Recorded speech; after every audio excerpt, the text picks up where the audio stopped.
میرے معزز ناظرین، السلام علیکم ورحمۃ اللہ وبرکاتہ۔ ہمارے چینل سیرت مصطفیٰ پر آپ سبھی کا استقبال ہے۔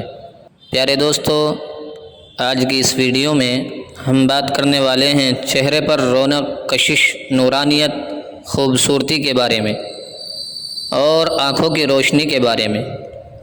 بہت سارے لوگ آنکھوں کی روشنی کے بارے میں پریشان رہتے ہیں، چشمہ لگاتے ہیں یا پھر بہت ساری الگ الگ طریقے کی پریشانیاں آتی رہتی ہیں، جیسے کہ آنکھوں سے پانی کا بہنا، آنکھوں کا سرخ رہنا، کسی بھی طریقے کی آنکھوں سے متعلق کوئی بھی پریشانی ہو، یا پھر آپ کے چہرے پر داغ دھبے ہیں، پمپلس یا پھر کوئی بھی اسکن ریلیٹڈ پرابلم ہے، تو آپ لوگوں کی ان دونوں پریشانیوں سے متعلق اس ویڈیو میں ایک ایسا عمل پیش کیا جائے گا جو ان پریشانیوں میں بہت مجرب اور کامیاب ثابت ہوگا۔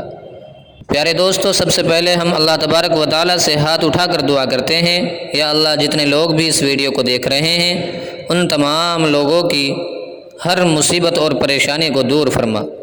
یا اللہ، جتنے لوگ بھی اس ویڈیو کو دیکھ رہے ہیں ان تمام لوگوں کی ہر جائز تمنا اور حاجت کو پورا فرما، اور تمام نیک مقاصد میں اپنے حبیب صلی اللہ علیہ وسلم کے صدقے سے کامیابی عطا فرما۔ آمین، اللہم آمین۔ پیارے دوستو، کمنٹ باکس میں آمین ضرور لکھیے گا، کیا معلوم کس کی زبان سے نکلا ہوا آمین کب قبول ہو جائے۔ تو آئیے دوستو، شروع کرتے ہیں آج کی ویڈیو۔ سب سے پہلے ہم آپ کو اس وظیفے کو کرنے کا طریقہ بتائیں گے، پھر اس کے بعد ہم آپ کو بتائیں گے اس وظیفے کی فضیلتوں کے بارے میں۔ اس وظیفے کی فضیلتیں صرف چہرے یا آنکھوں کے بارے میں نہیں ہیں، بلکہ اور بھی بہت زیادہ ان گنت فضیلتیں ہیں۔ مطلب یہ ہے کہ اس وظیفے میں بے شمار فضیلتیں اور فوائد چھپے ہوئے ہیں۔ یہ وظیفہ اللہ تبارک و تعالیٰ کے نام کا ہے، تو غور سے سنیے اس وظیفے کو کرنے کا طریقہ۔ پیارے دوستو، ہر وظیفے کو کرنے کا ایک وقت ہوتا ہے، طریقہ ہوتا ہے، ہر وظیفے کا ایک وقت مقرر کیا جاتا ہے۔ پیارے دوستو، اس وظیفے کا وقت مغرب سے شروع ہو کر صبح فجر کی اذان تک رہتا ہے، یعنی رات میں جب بھی آپ کو فرصت ملے اس وظیفے کو کر سکتے ہیں۔ وظیفے کو کرتے وقت آپ کا پاک صاف اور باوضو ہونا ضروری ہے۔ اگر آپ پہلے سے ہی باوضو ہیں تو بہت ہی اچھی بات ہے، اور اگر وضو نہیں ہے تو پہلے آپ وضو کر لیں، پھر اس عمل کو کریں۔ پیارے دوستو، یہ وظیفہ آپ کو کھلی جگہ میں کرنا ہے، یعنی جہاں پر بیٹھ کر آپ کو آسمان نظر آتا ہو۔ ہماری بہنیں اس کو گھر کے صحن میں بیٹھ کر لیں، اور باقی اگر کسی کو چھت پر کرنے میں آسانی ہو وہ چھت پر بیٹھ کر لیں۔ میرے معزز ناظرین، اس وظیفے کو کرنے کی صرف ایک شرط ہے کہ اس وظیفے کو کرتے وقت آپ کو آسمان کی طرف دیکھنا ہے۔ آپ کو یہ وظیفہ کرنے کے لیے سب سے پہلے 3 بار درود ابراہیمی پڑھنا ہے، پھر اس کے بعد 101 مرتبہ یا ہادی پڑھنا ہے، پھر بعد میں 3 مرتبہ درود ابراہیمی پڑھنا ہے۔ سب سے پہلے آپ کو 3 مرتبہ درود ابراہیمی، پھر 101 مرتبہ یا ہادی یا ہادی یا ہادی، یہ اللہ کا نام پڑھنا ہے، پھر آخر میں پھر درود ابراہیمی پڑھنا ہے۔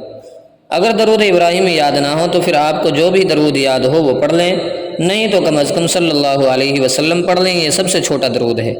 اس کے بعد آپ کو اپنی شہادت کی دونوں انگلیوں پر دم کر کے آنکھوں پر پھیر لینا ہے۔ اس کی برکت سے انشاءاللہ بہت جلد آپ کی آنکھوں کی پریشانیاں ختم ہو جائیں گی، دور ہو جائیں گی۔ اور اگر اسکن پرابلم ہے تو اپنے ہاتھوں پر دم کر کے ان کو چہرے پر پھیر لیں، انشاءاللہ بہت جلد آپ کے چہرے کے داغ دھبے، جھائیاں، پمپل یا جو بھی اسکن ریلیٹڈ پرابلم ہے وہ اس عمل سے ختم ہو جائے گی۔ پیارے دوستو، اس وظیفے کی کوئی مدت نہیں ہے، جب تک بھی آپ کرنا چاہیں کر سکتے ہیں، اور اس وظیفے کے اور بھی بہت سارے فوائد ہیں۔ اگر آپ اس کو روزانہ کرتے ہیں تو اللہ کا قرب اور معرفت اللہ حاصل ہو جائے گی۔ پیارے دوستو، بہت ہی کامیاب وظیفہ ہے، اس کو ضرور کریں، اور رات کو سوتے وقت ہم اللہ کا ذکر کر کے سونا ہے، اور 5 نمازوں کی پابندی کرنی ہے انشاءاللہ۔ اللہ سے دعا ہے کہ جو بھی اس ویڈیو کو دیکھ رہا ہے اس کو بھی اور مجھے بھی اور تمام مسلمانوں کو 5 نماز وقت پر ادا کرنے کی توفیق عطا فرمائے۔ آمین، اللہم آمین۔ پیارے دوستو، اگر آپ کا دل گواہی دے تو دل سے اس ویڈیو کو لائک ضرور کرنا۔ اگر آپ کو لگتا ہے کہ اس ویڈیو سے کسی کا فائدہ ہو سکتا ہے تو اس ویڈیو کو آگے ضرور شیئر کر دینا، اور اس طرح کی اور ویڈیوز دیکھنے کے لیے ہمارے پیارے سے چینل سیرت مصطفیٰ کو ابھی سبسکرائب کر لیجئے۔ ویڈیو دیکھنے کے لیے آپ سبھی کا بہت بہت شکریہ۔ السلام علیکم ورحمۃ اللہ وبرکاتہ۔